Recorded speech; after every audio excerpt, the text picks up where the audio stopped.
My name is Simone Bradley. I'm 35 years old. I work night shifts in the emergency department of a hospital in North Carolina. And 3 years after I stood at my husband's grave, my own mother raised her hand and slapped my daughter across the face at the Christmas dinner table. She screamed a racial slur at my 10-year-old child.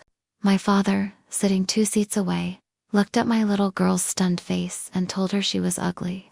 I didn't scream back. I didn't throw anything. I picked my daughter up, walked out the front door, and I did not look back. I believed. That night was the end of those 2 people in our lives. What I didn't know was that it was actually the beginning of something my daughter had been quietly building in her bedroom, something that, 11 months later, would put her name in front of the entire country, and those same 2 people who had told her she didn't belong would show up on my porch in their good clothes, bouquet in hand, warmest smiles you've ever seen, asking to be let back in. What they were really after, and what I did about it, is the part none of them saw coming. Welcome back to her side of the story, for every woman who held it together, alone.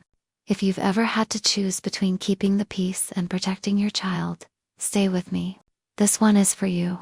Drop a comment, and make sure you're subscribed so you don't miss how this ends. These days, our life is quiet and it is good. We rent a small house on a street, where the neighbors wave from their porches and the mail always comes a little late. I pick up extra shifts when the heating bill climbs. My daughter Maya does her homework at the kitchen table under a lamp we found at a thrift store. And she writes, always writes with a heavy black fountain pen that used to belong to her father. The nib makes a scratching sound when she presses too hard. She presses too hard when she's lost in thought. I've learned to listen for it the way some people listen for weather. I made myself into something steady after Marcus died. Something a little girl could lean on without it giving way. I went back to work. I kept the fridge stocked, and the school form signed, and the porch light on. The nurses at the hospital call me unshakable, and they mean it as a compliment, and I take it as one. What I didn't do for a long time was let myself fall apart where Maya could see me. I told myself that was strength. Some of it was just a door I was afraid to open. We were okay. I need you to hear me say that before this story goes anywhere. We were genuinely okay, the 2 of us in our small quiet life. And then on a Tuesday in October, my phone rang with a number I hadn't thought about in years. My mother's voice came through soft and careful, like a woman setting down something fragile. She said she wanted to make peace before the holidays. I should have said no. Instead, I said maybe.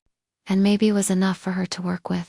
I met Marcus Bradley in a hospital corridor, which is a terrible place to fall in love, and the only place I ever did it right. He'd brought one of his students to the ER with a broken wrist, and stayed for hours straight to make sure the kid wasn't scared. He taught middle school, language arts. He believed down to the bone that the right sentence could hold a person together, when nothing else could. He used to tell Maya when she was little and afraid of storms that words are how you stay, that the people we love keep living as long as we keep saying them out loud. He read everything twice and wrote in the margins in tiny, careful print. His most loved book was a battered paperback with a taped spine, every other page crowded with his handwriting. When I married him, my parents came to the wedding in their pressed clothes and their carefully arranged smiles. My mother did not stand beside him for a single photograph. My father shook his hand the way you hand something back to its rightful owner. Afterward, in the parking lot, my mother took my elbow and said quietly that there was always a price for certain choices, and that she hoped I'd remember she had warned me. I thought she meant gossip. I thought she meant a few cold Sunday mornings. I had no idea she was already looking past me, past the man I loved, and deciding in advance that a child who didn't even exist yet would never fully belong to her. Marcus was killed 2.5 years ago on an ordinary Wednesday. A man took his life for nothing more than the color of his skin. I'm not going to walk you through the details of that night. You don't need them, and Maya will never hear them from me. What matters is that she was 8 years old, and she lost the person who had taught her that words keep people alive. And I had to decide in about 4 seconds what kind of mother she was going to have for the rest of her childhood. I decided she would have a steady one. I'd planned the service. I called the school. I went back to work in 10 days because the bills did not pause to grieve alongside us. I held everything so tightly that my hands ached at night. I told myself that was love. And most of it was. But here is the thing I didn't see, the thing I would give a great deal to go back and catch. While I was busy being the wall that doesn't fall, my daughter was quietly learning to carry her grief the way no 8-year-old should ever have to. She stopped asking about her dad out loud. She got very, very still. And I, a woman trained to catch a dropping blood pressure from across a crowded room, somehow missed that my child had started keeping something all to herself, behind a closed bedroom door, in the long hours after I kissed her goodnight. Let me tell you about my family, because you need to understand them to understand what they did. My mother, Beverly, is 63. She spent her whole life inside a small tight circle of church women, who measure each other by their reputation and their caste. For nearly 2 decades, she ran the women's ministry at her church like it was her personal kingdom. When I married Marcus, that kingdom started cooling on her. A friend she'd had for 30 years went quiet. She was passed over for a committee role she'd held for years. Nobody explained why. They didn't need to. In my mother's mind, she had paid an enormous price for my choices. And the bill kept arriving every Sunday in the form of empty seats beside her. My father, Gerald, is sick. He calls himself a practical man, which is the word careful men use when they'd rather not say the honest one. He never raised his voice about Marcus. He just stopped mentioning him entirely, the way you stop mentioning something you'd prefer didn't exist. And then there's my older sister, Renee, who has spent years building a picture-perfect family brand online and who has never forgiven me for the year her fiance's family whispered about what the Coleman girl had gone and done. So when Beverly called that October with her soft, careful voice and her peace offering, she was not speaking only for herself. Every one of those people was sitting in the room with her. I just didn't know it yet. Maya at 11 is the quietest, most interesting person I know. She reads the way other kids breathe. She has her father's battered paperback, nearly memorized the way you memorize a face you're afraid of forgetting. She started circling his margin notes in pencil, adding tiny question marks beside the ones she doesn't understand yet, like she's carrying on a slow, patient conversation with him through the pages. Her teacher pulled me aside at conferences. The school librarian, Miss Calloway, told me with a strange catch in her voice that Maya had written a single paragraph about grief that made her have to step into the hallway after reading it. I said thank you. I changed the subject.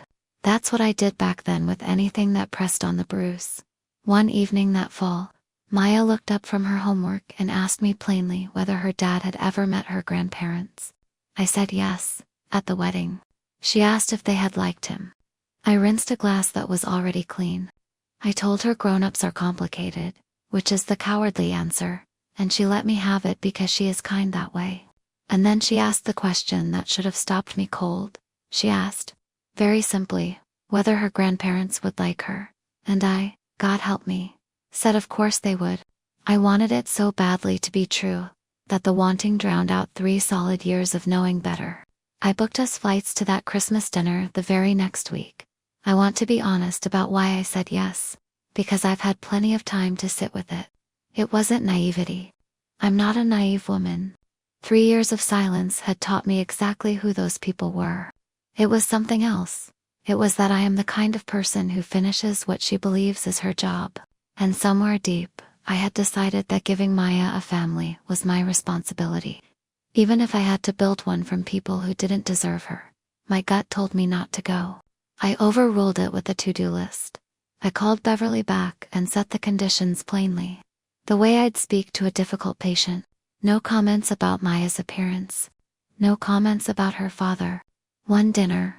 We leave the moment anyone makes her uncomfortable. Beverly agreed to every word in that gentle voice of hers. She said she just wanted her granddaughter at her table. I packed Maya's dress and her father's paperback because she never travels without it. There's paper. I keep replaying the moment I said yes. If you've ever talked yourself out of your own instincts to keep peace with family, you already know the exact weight of that drive. Stay with me. What happened at that table is the reason this entire story exists. And if it's already pulling you in, Do me one small favor and hit subscribe so the ending doesn't get buried in your feed. My parents' house in the suburbs of Raleigh still smells like lemon polish and held breath. Beverly met us at the door with an embrace that touched nothing. She glanced at Maya's braids for half a second too long, then said brightly that she'd hoped Maya would wear her hair down for Christmas. I reminded her, evenly, of our first condition. She laughed it off like I'd made a joke. Inside the table was already a performance, the good china.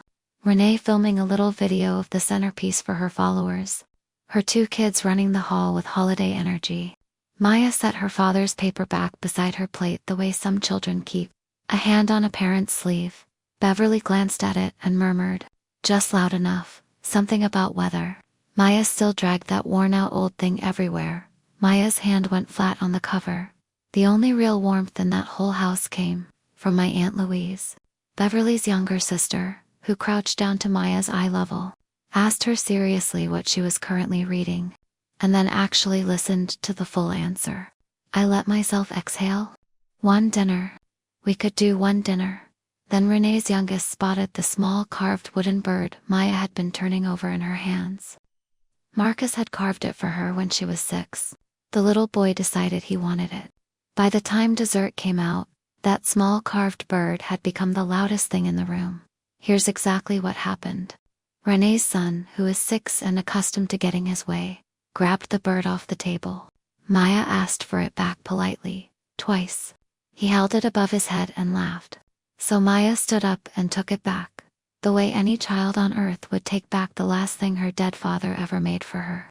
The boy wailed like he'd been struck, and my mother, who had not said one firm word to her grandson all evening, turned the full weight of her attention directly onto my daughter. She told Maya in front of everyone that a guest does not snatch. Maya said quietly that it was hers, that her daddy made it. My mother's face did something I had only seen once before, in a church parking lot 11 years earlier. She said that child needs to learn her place in this house. Renee kept filming the centerpiece. Gerald studied his plate like it held a map. Aunt Louise started to rise.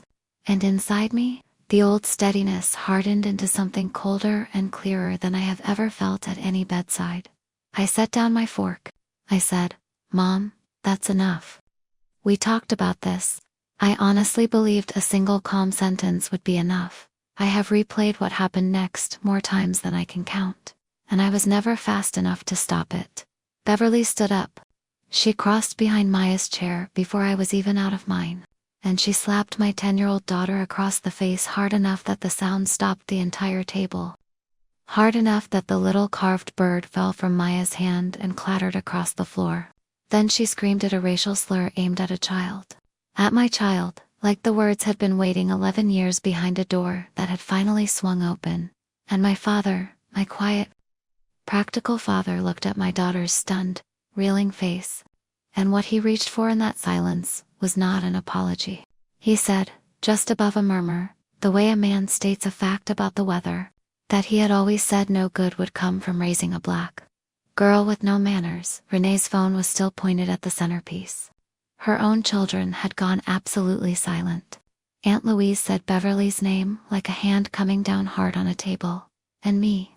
I did not scream though. Every cell in my body had been trained to respond. I have spent my entire adult life staying composed while the worst things happen to people I care for. That training is the only reason I did not put my fist through that china cabinet. I stood up. I walked around the table.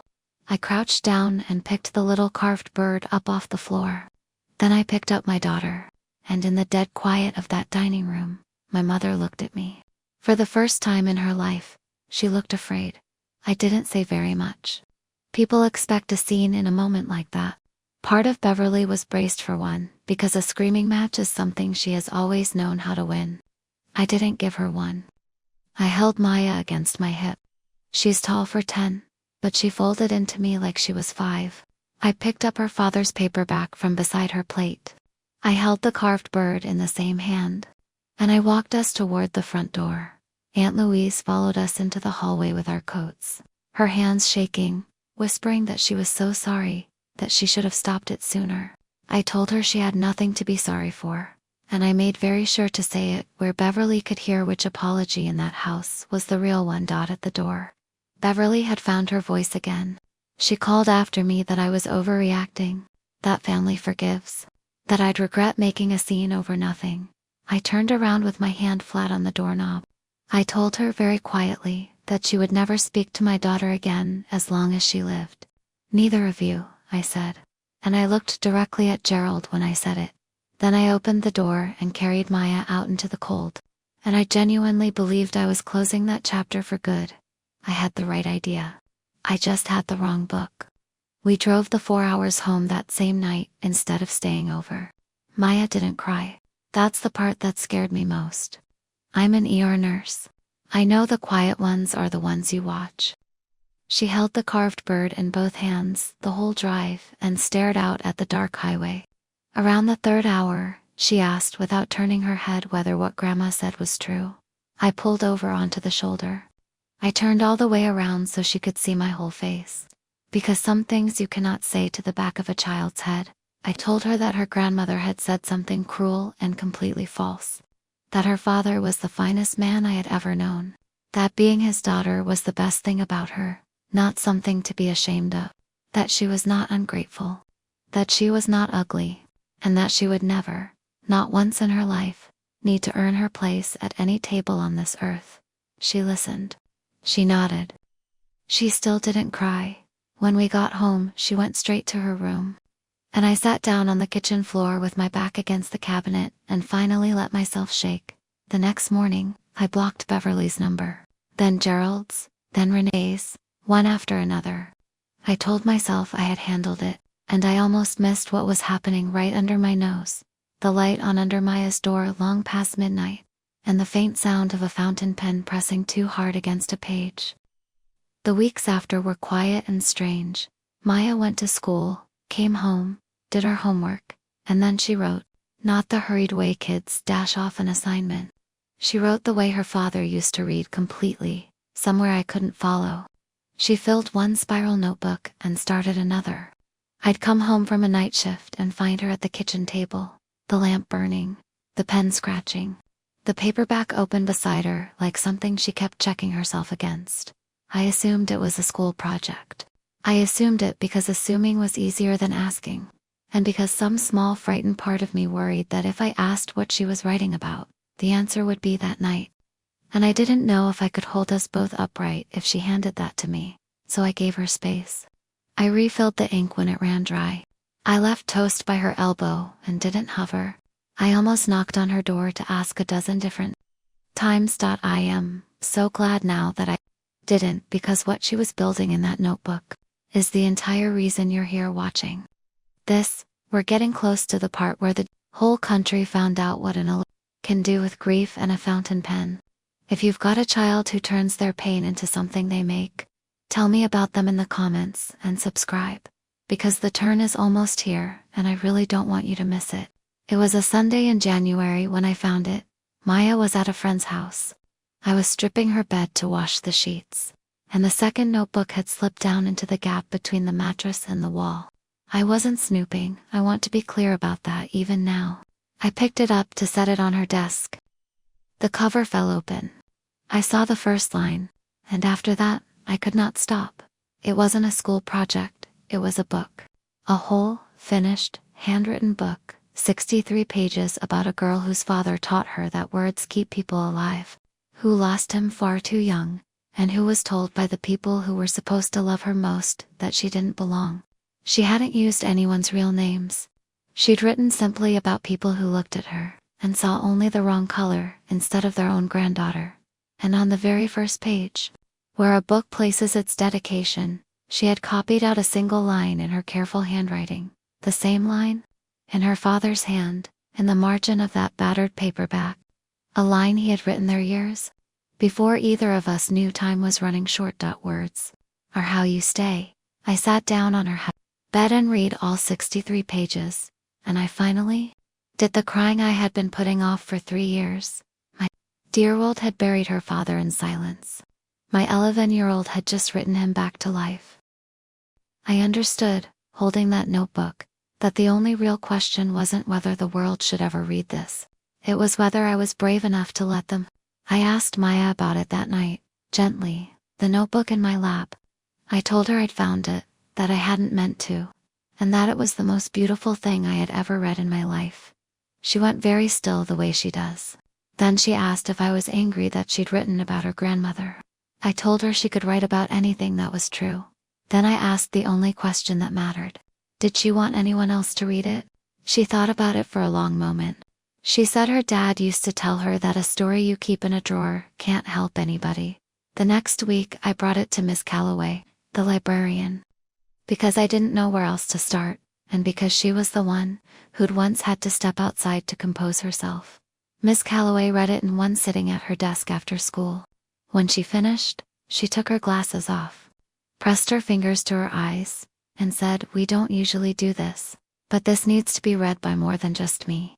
She knew a woman who ran a small independent press 2 counties over, the kind that prints a few hundred copies of local poetry and feels genuinely lucky to do it. We had no grand plans, just 63 pages of truth, and a girl who had decided not to leave them in a drawer. The little press wanted to publish it almost exactly as Maya had written it. Her words, her hand-drawn illustrations, the dedication untouched. They took the title straight from a line in the text. The words we keep. Maya spent her evenings that spring inking the final drawings with her father's pen, pressing too hard the way she always does. When the first carton of copies arrived, smelling like fresh paper, she held one for a long time without speaking. Then she said quietly that it felt like he was holding it too. The press arranged a reading at our county library on a Saturday in May. Maybe 40 people came, neighbors, 2 of her teachers, Ms. Calloway, and a reporter from the weekly paper who mostly covered local events. Maya stood on a step stool behind the podium because she couldn't quite see over it otherwise. She read the final chapter in a clear, small voice that did not shake once, which is more than I can say for a single adult in that room. Someone filmed it on a phone, a grainy clip of an 11-year-old reading to a small library crowd, ending on that dedication, chin up, the overhead lights catching her face. They posted it that night with a few lines about a local girl in her book. By the time I woke up for my Sunday shift, it had been watched 200,000 times. By the time I clocked out 12 hours later, it had crossed 1 million. What happens to a family when a phone won't stop ringing is that you learn very fast who you can trust. A literary agent called on Monday. A major publisher, a name you would know, called on Wednesday. Contracts arrived that were thick as phone books with numbers that had too many zeros for the life we were living on that quiet little street. I did what I always do when I'm out of my depth. I found someone smarter than me and I listened. An attorney named Patricia S.A., who had handled family estates for years, sat me down and walked me through every single page. She helped me establish a trust so that every dollar Maya earned was protected for Maya alone, with me as sole trustee and her only legal guardian. Exactly as Marcus and I had always intended. I signed those papers on a humid Thursday afternoon, not fully understanding yet what they were other than financial paperwork. I understand now. Those signatures, and the plain legal fact that I alone spoke for my daughter and her work, would turn out to be the only thing standing between Maya's name and the 2 people who had once told her. She didn't deserve to share it, but that was still months away. In May, all I knew was that my quiet girl had written something true, and the truth had jumped its banks and flooded the country, and somewhere in the suburbs of Raleigh, a phone I had blocked was lighting up with the news. By June, The Words We Keep was on every bestseller list that matters. Maya was invited onto one of the big national morning programs, the kind Beverly used to record every single day of my childhood. I almost said no. Then Maya said she wanted to do it for her dad, and that settled everything for both of us. They sat her in a tall chair under bright lights, and a warm-eyed host asked her where the book had come from. Maya told the country simply that her father had taught her that words are how you stay, and that she'd written the book so he would never really have to leave. Then she read the dedication out loud. 11 years old, feet not touching the floor, reading the line her father had once left for her in the margin of a paperback. The host wiped her eyes on live television. The clip went everywhere. Words are how you stay became something people painted on walls and read at funerals and wrote on cards to strangers who were grieving. A teacher in Michigan sent me a photo of the full sentence, stenciled above her classroom door. My daughter, who 11 months earlier had been struck at a dinner table and called something I will never repeat again, was now a name the whole country recognized, and a comfort to people she would never meet. And then on a Tuesday my phone lit up with a name I hadn't seen since. I'd blocked it the night I carried her out that door. It didn't come directly. Beverly has never been one to risk a closed door. She works sideways. First, a voicemail from Aunt Louise, uneasy, saying Beverly had been quietly trying to find my new number. Then a card in the mail, Beverly's looping handwriting, congratulating us on Maya's wonderful success, and how proud the whole family was. Proud. I read that word standing at the mailbox, and I actually laughed out loud. A short, ugly bark of a laugh. Because the last expression I'd seen on that woman's face was contempt, and the last words she'd aimed at my daughter still lived in my chest like a splinter. Then, Renee found me through the same social account where she'd once filmed a centerpiece while her mother struck my child. She wrote that it broke her heart, all this distance. That family should celebrate together. That surely I wouldn't keep Maya from her grandparents at a time like this. She used the word grandparents 3 separate times. She did not use the word sorry even once. I didn't respond to any of them. I told myself they'd eventually go quiet. And they might have, they really might have, if I hadn't received a very different phone call 2 days later from my editor, that told me exactly what my family had actually been after all along. My editor Joanne does not rattle. So when she called and said very carefully that she needed to check something with me, I sat down. She told me the publicity team had been contacted multiple times by people identifying themselves as Maya's grandparents. These people had a story. They said they had helped raise Maya. They said they had encouraged her writing from the very beginning. One of them had hinted delicately that the father's side of the family wasn't really in the picture, and had asked whether there might be an opportunity for the grandparents to be involved in the book's promotion, and whether such involvement might be. The word they used was compensated. Joanne said she'd held off responding because something felt wrong. I told her exactly how wrong. I told her about the dinner, about what Beverly screamed, about what Gerald said while my daughter's face was still ringing from the blow. I told her about the sound a slap makes in a quiet room. There was a long silence on the line. And then Joanne said, in a flat, hard voice, that she was very glad she had called me first. After we hung up, I sat at the kitchen table and felt the last of my confusion burn off into something cold and clear. They did not want to apologize. They had never, not for one single second, wanted to apologize. They wanted to stand in the light my daughter had made, and they wanted to be paid for the privilege. And they had been telling strangers they were the ones who built it. I found out later that Renee had tracked down my address through a mutual cousin. All I knew that Saturday afternoon was that an unfamiliar car pulled up outside, and my mother and father climbed out in their good clothes. Beverly carried a bouquet grocery store lilies still in the plastic sleeve and a gift bag with a bow. Gerald stood a half step behind her, hands in his pockets. Not quite looking at the house, I went out onto the porch and pulled the front door most of the way closed behind me so that Maya, inside, at the kitchen table with her pen, would stay exactly where she was. Beverly's whole face was arranged into warmth. She said my name like the opening note of a hymn. She said, "Oh honey, look how well you've both done," and held the lilies out across the threshold. Toward me. I didn't take them. I stood on my own porch. On the lease I pay with night shifts. I felt no urge to scream. No urge to cry. I felt only the steadiness, the real kind this time. The kind that knows exactly where its own front door is, and exactly who belongs on the other side of it. I told her she could leave the flowers on the step. I told her she could not come in. Gerald finally lifted his eyes. Beverly's smile held, but something behind it had already begun rehearsing a different speech entirely. She pivoted smoothly, the way she always does when warmth doesn't work. She said families forgive. She said it had been a hard few years for everyone, as though we had all lost something equal.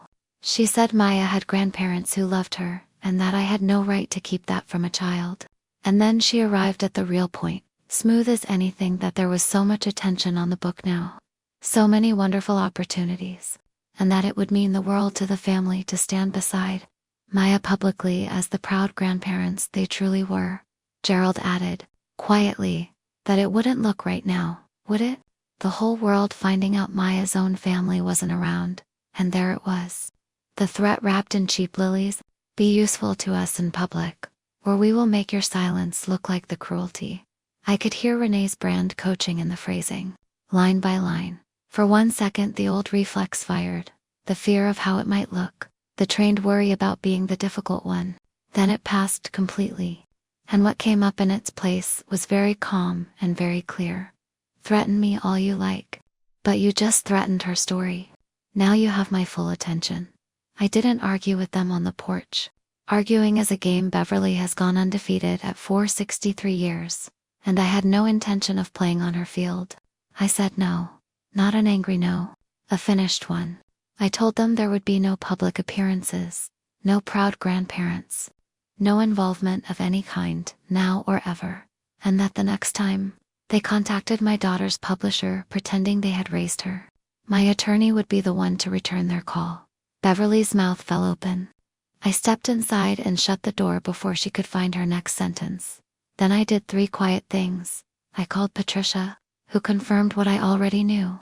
As sole guardian and trustee, I controlled every aspect of Maya's work and her earnings. Full stop. Not one grandparent on this earth had any standing to touch a single page of it. I called Joanne and told her that anyone phoning to claim family connections spoke for no one but themselves, and I called Aunt Louise, who had been at that table, who had tried to stand, and before I could even ask, she told me that if it ever came to it, she would tell anyone, anywhere. Exactly what she had witnessed with her own eyes. I wasn't going to fight my parents. I was going to let the truth do it for me. I just didn't expect the truth would get its moment on a stage, in front of hundreds of people, with cameras already rolling. The library where Maya had first read from a step stool wanted to host her again. A real celebration this time, a few hundred people, the mayor, a regional television crew shooting, a feel-good segment for the evening news. Maya was nervous and proud and asked me to iron the green dress. I said yes to all of it, because it was hers, because she had earned it. What I didn't know was that Renee had already called the station's producer. She had introduced herself as the family liaison. She told them that Maya's grandparents would be attending to support their granddaughter, and wouldn't that be a touching moment for the camera? 3 generations, the proud family behind the young author. The producer thought it was a lovely angle. Renee made sure Beverly and Gerald had the date, the time, and 2 seats saved in the front row. They were coming whether I wanted them there or not, dressed for a warmth they had never actually felt, ready to be filmed, loving a child they had once struck. I found all of this out about 40 minutes before it started. From a panicked voicemail Aunt Louise left me. 40 minutes is not enough time to cancel a televised event. And even if it had been, the producer had already bought Renee's version. My word against 3 smiling relatives would have looked exactly like the petty family feud Renee needed it to look like. I thought about calling backstage to warn Maya.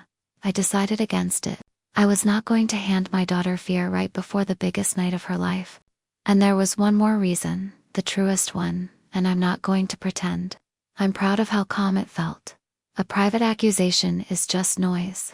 Her word against theirs behind closed doors, forever. But these 2 had begged a television station to film them standing next to her. If they wanted a camera that badly, I was going to let them have one. When I finally understood what they were walking into, the cold, clear thing in my chest did not panic. It thought very simply, good. Let every person in that room see exactly who they are. The library's community room was full by 6 o'clock. They'd set out every folding chair they owned, and then run out and let people line the walls. There was a riser with a podium Maya could finally see over, a long table stacked with copies of The Words We Keep, and the regional news crew setting up their camera near the front. Maya wore the green dress. She carried 2 things to the podium, her father's battered paperback, and the heavy black fountain pen she'd inked every drawing with. She set the paperback down exactly the way she had once set it beside her dinner plate. I sat in the second row with Aunt Louise beside me, because Louise had driven 3 hours, and because I wanted at least one person from that family in the room who had actually chosen my daughter. Ms. Calloway was there. Half the neighbors from our street were there.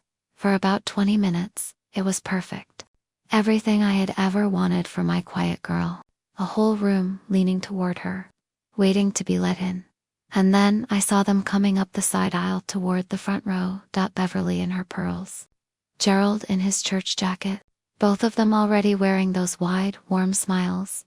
The smiles of people who have arrived to be seen loving someone. My mother settled directly into the camera's eye line and arranged her face into grandmotherly joy.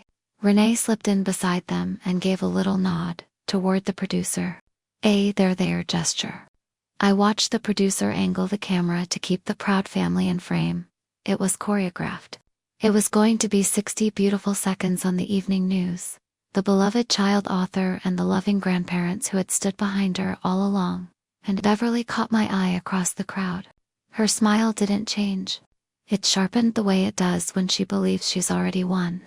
She gave me a small, knowing nod, as if we were partners. As if I would surely understand that family closes ranks in front of cameras. Up at the podium, Maya was thanking Miss Calloway and the little press, reading from index cards in her clear small voice. She hadn't spotted them yet. I had maybe a minute before she did, and then Beverly, impatient for her moment, did the thing that ended all of it.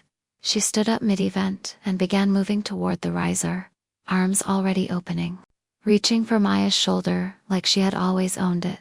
I was on my feet before I decided to be. 12 years of emergencies will do that to a person. I reached the riser a half step ahead of her and put myself calmly between my mother and my child. I didn't raise my voice. I just stood there and said quietly that she needed to go sit back down. The room had gone curious and still. The camera was rolling, and Beverly, who had practiced warmth all week, discovered in that instant that she could not get past me. The warmth fell off her face like something dropped. She said, loud enough now for the front rows to hear, that I was making a scene, that she was Maya's grandmother, that she had every right to be there. I said evenly, no, you don't. And that was the spark. Whatever she had been holding behind that smile for the last year came up all at once, in front of 200 people and a television camera. Beverly said that after everything she had sacrificed, that child should be grateful. There was that word again, the very same one she'd screamed across the Christmas table. That she had always been ungrateful. That this was exactly who she had always been. The room heard every syllable. You could feel the temperature in it shift. The leaning toward turning, all at once, into a leaning away. Gerald reached for Beverly's sleeve. And for one strange second, his face was not the careful mask of a practical man. He had read the book, I learned later. Read it twice. Something in him had cracked.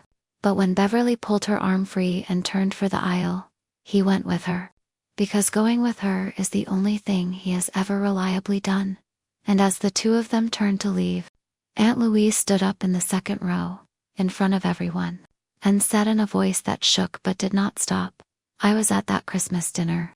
I saw exactly what these two did to this little girl. Don't you let them tell you otherwise. Beverly spun back around. The theatrical tears came fast, practiced the ones I had watched her summon my entire childhood. She cried to the room that it was all a misunderstanding, that I had poisoned everyone against her, that she loved that child. I let her finish. Then I said the only thing I had come there ready to say, and I said it quietly. Because quiet was the loudest thing left in that room. You don't get to be proud of her now, I told them plainly. For everyone present to hear, that they had called my daughter ungrateful and ugly and far worse. That they had struck her at a family table when she was 10 years old. That they had spent the past month telling this child's own publisher they had raised her so they could be paid for a success they had once tried to crush. I told the room that I was Maya's only guardian and her only voice. That not one word of her book, and not $1 of her work would ever pass through their hands. And that the family Maya could actually count on was already sitting in this room. Beverly had no second act for the truth. She looked around for an ally and found a room full of strangers who had quietly, completely, made up their minds. Gerald would not lift his eyes from the floor, And then they did the only thing left. They walked out the way. They'd come in smiling at no one. Except now, no one in that whole room was smiling back. The camera caught all of it. They had come to be filmed being loved. They left being filmed as exactly who they were. And here is the part I will keep for the rest of my life. Through all of it, Maya had stayed at the podium, very still, both hands flat on her father's paperback. When the doors finally swung shut behind my parents, she didn't cry. She didn't crumble. She waited for the room to settle. Then she leaned into the microphone and said, in that clear, small voice, that she wanted to read one more thing. The dedication. She opened the front cover. She read the line her father had left for her in a margin years before. The line that was now printed in the front of a book the whole country had taken into its arms. Words are how you stay, she said. Her dad had told her that, and that it was true. And that it worked for the good people too. That as long as we keep saying the names of the people who loved us out loud and right, they never really leave us. The room came apart in the best possible way. People stood. Many of them were openly weeping. The producer, I noticed, had quietly swung the camera away from the empty front row seats and back toward the little girl in the green dress, which is exactly where it should have been pointed from the very beginning. I sat in the second row beside the aunt who had chosen us, and I did not feel triumphant. Not exactly. I felt like a door had quietly, finally latched shut, and that on the right side of it stood everyone who mattered. The segment that aired that night was not the one Renee had pitched. The station ran 90 honest seconds of a girl reading a dedication to her murdered father. And not one single frame of grandparent. Someone in that room had filmed Beverly's outburst too, and that clip found its own small audience. Enough that the people in her church circle finally saw, with their own eyes, the woman behind the warm cast. The proud family story died the same day it was born. Renee went quiet on her platform for a long while. There isn't much of a market for a perfect family brand once the footage exists. Beverly and Gerald got exactly what they had built, and nothing they had come for. I didn't take them to court. I didn't post about them. I didn't have to. They had stepped into the light my daughter made and shown the room their own shadow. And the truth, once it's loose in a room like that, does the rest of the work on its own. Patricia sent one short letter making the legal boundaries permanent. After that, only silence from up north. The good kind, this time. The kind one chose. Life on our little street went back to being small and good. Just with a few more copies of a certain book out in the world. Maya still writes at the kitchen table under the one good lamp. Still presses her father's pen too hard against the page. Still keeps the taped-up paperback within arm's reach. Gerald mailed a letter several months later, a real apology, in his careful handwriting. The first true words he'd ever sent me. I read it once. I didn't write back. Some doors you can stand at, with no anger left in you at all, and still choose to keep closed. That's the part it took me 35 years to learn. That closing a door isn't always slamming it. Sometimes it's just deciding, calmly and finally, who gets to come through it these days. When I lock the front door at night and hear the bolt slide home, it doesn't feel like running from anyone. It feels like home, with everyone who belongs already inside it. If there is one thing I'd carry out of all of this, it's this. Family was never the blood that demands your silence. It's the people who help you find your voice, and who choose, again and again, and out loud, to stay. That's my story. One slap at a holiday table. 11 months of quiet, and a little girl who turned her grief into words the whole country needed to hear. If this reminded you that protecting your child is never the wrong choice, take it as your sign to hold your own boundary today. Share this with someone who needs to hear it. Drop a comment below, hit subscribe, and I'll see you in the next one.